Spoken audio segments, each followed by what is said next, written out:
বাংলাদেশের যুবকদের সবার পরিচিত আমাদের আসিফ ভাই আবরারুল হক আসিফ গতকালকে বগুড়ায় ওনার মাহফিল ধুনটে আমার ছিল গাবতলীতে। উনি ধুনটের মধ্যে মাহফিল করলো। আসিফ ভাই বয়ান করার শেষ পর্যায়ে যায় এক নেতা বলে, এই রাজনীতি কোরআনের মধ্যে নাই, আপনি এত কথা বলেন কেন? এক প্রকার একটা ডান দিক থেকে একটা বাধাই চলে আসলো, বাঘের বাচ্চার মতো লাফ দিয়ে দাঁড়াইয়া এই মাহফিলের মধ্যে মুনাজাত করব না, এই মাহফিল এই জায়গার মধ্যে বন্ধ হয়ে যাবে, জীবনেও কোনোদিন এই মাহফিলের মধ্যে আমি আর কথাই বলবো না যতক্ষণ পর্যন্ত এই নেতা সবার সামনে এসে মাফ না চাইবে। এমনকি ওই নেতা বাধ্য হয়েছে মাইক নিয়ে মাফ চাইতে।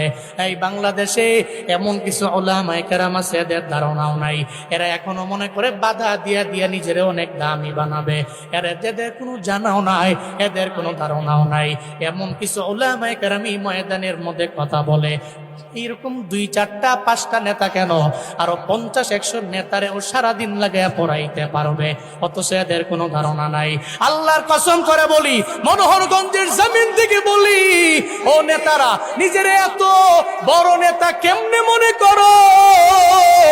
মনে করো তুমি ধর্ম সম্পর্কে তোমার অনেক জানাশোনা, এজন্য বাধা দিতে আসো। মনে রাখবা, আমি জুনায়েদ আল হাবিবের সামনে কোনোদিন ডানে বামে কোনো নেতা দাঁড়াইয়া আমারে বাধা দেয় নাই।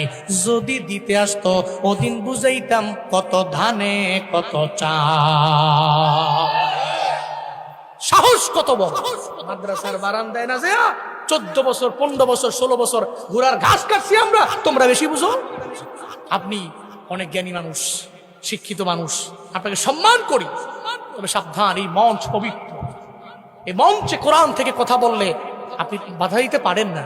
নামলে বিনয়ের সাথে হুজুরকে বলবেন, হুজুর এই কথার সাথে আমি দ্বিমত পোষণ করছি, নেক্সট টাইম আমাকে বুঝাইয়া দিবেন। হুজুরের সময় থাকলে মাহফিল সিজনের পরে আপনি হুজুরের সঙ্গে বৈশা মিটমাট করবেন, কিন্তু এই মঞ্চ পবিত্র মঞ্চ, ডান বাম থেকে কোনোভাবেই কোনো বাধা কোনো কিছু বলতে দেওয়া হবে না।